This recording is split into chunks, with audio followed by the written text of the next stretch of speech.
After that, Rose and her mother spent the rest of the day together.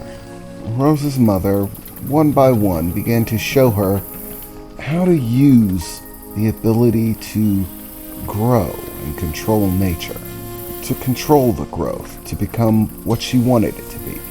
And Rose at least felt like she had a knack for it, almost feeling as if it came naturally to her. Her mother regularly told her not to be frustrated if it seemed difficult, but for whatever reason, it never did, always feeling as if it came naturally. And she rapidly became capable of creating a very wide array of things. She found that what was most important was not a visual image, but a desire when it came to altering things, rather than having to understand any sort of specific structure or even how plants work. All she had to do was simply have a desire. If she wanted a plant that would draw water from the ground and produce fresh, clean water to drink, all she had to do was think about the desire, and the plant would simply do the rest. She didn't need to understand how it worked. It was as if nature itself understood and would simply create a plant to fit the need.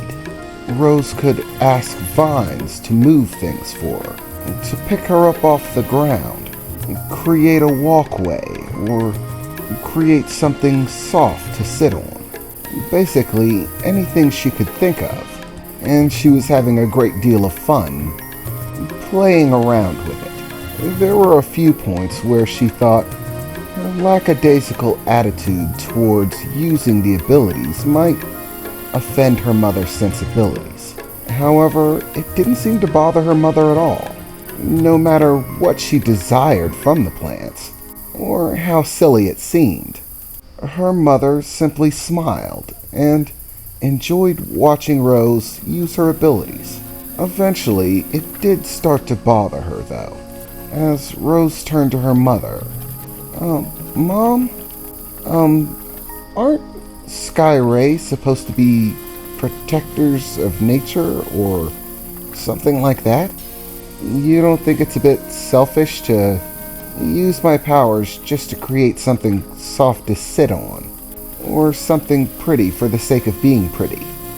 Rose's mother simply laughed a bit. Well, of course not. It doesn't really matter what you create, Rose. It isn't like with modern technology, where you have to destroy things in order to make yourself comfortable, or pollute the environment, abuse resources, and generally make the world a worse place. Regardless of what you create with your abilities, Rose, whether it seems silly or not, what you're creating is life, a living, breathing thing. And regardless of what form that life takes, it can never be bad. Such is the nature of life. So create whatever you want. Such is simply your right as a sky ray. Well, okay, Rose replied. So I can basically use these powers to make anything, right? Yes, Rose, her mother replied. At that point, Rose got an interesting expression on her face, as if a thought occurred to her. Well, because one did. She wondered how far she could push that, exactly how complicated it could be to create something, and how complicated that something could be. Without any hesitation, Rose simply knelt down, placing her hands on the ground, and finding a nice seed beneath her, upon which she began to focus her intent, a desire, a strong one that she had had for some time. And just as all the times before, Rose began to feel a warmth in the palm of her hands, the energy beginning to build. And then suddenly, she felt an overwhelming warmth that seemed to fill her entire body. A warmth that seemed more intense than anything that she had tried to produce before. Even the tree paled in comparison. "Rose, what are you doing?" her mother said, sounding concerned as Rose felt the rush of energy leave her.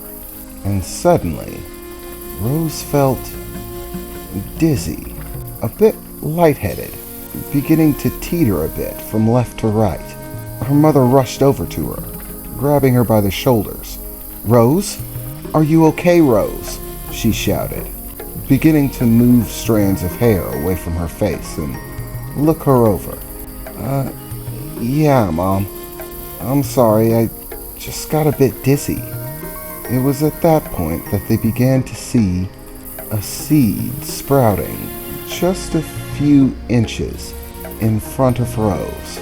A seed that quickly began to develop a bud, like a large flower bud, growing, getting larger. It grew until it was about the size of a basketball. And then, from within this bud, they began to see light peering out from beneath flowery petals. And for a few moments it sat like that, the rosebud actually beginning to pulsate, as if it were a heartbeat, throbbing from one moment to the next. "Rose, what did you do?" "I just used my abilities. You said that it would take the form of my desires, right? I just asked for something that I've always wanted." "Yes, Rose, but what did you ask for?" her mother said, looking at her somewhat concerned. And it was at that moment that the flower bud began to open, the petals spreading out.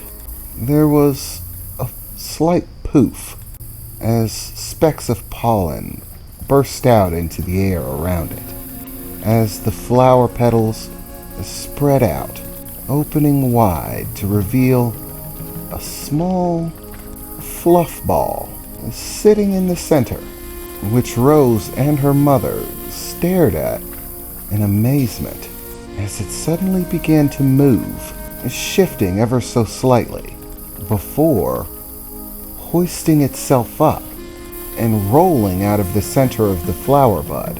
In short order, they began to see legs, small, fluffy little legs. They were yellow in coloration, the same as the flower, the same as the fluff that covered them.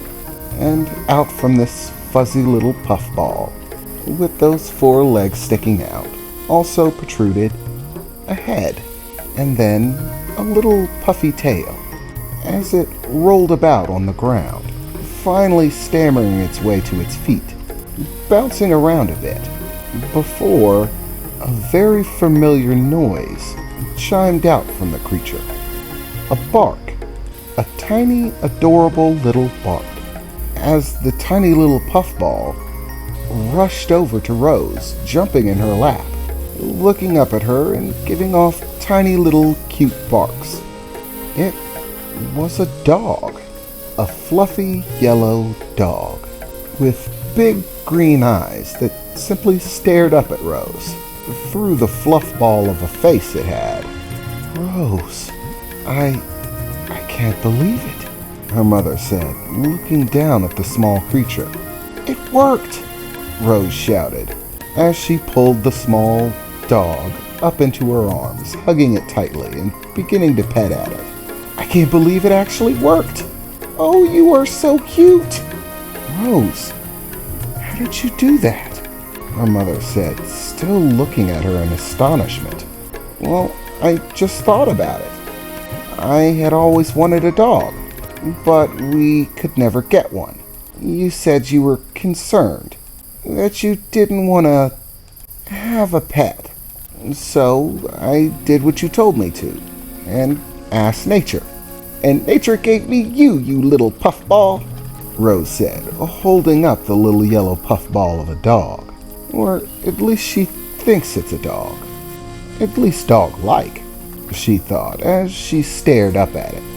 It sat there in her hands, a small green tongue sticking out, panting a little bit, letting off a few more small barks. "Rose," her mother said, "that shouldn't be possible." "What?" Rose replied.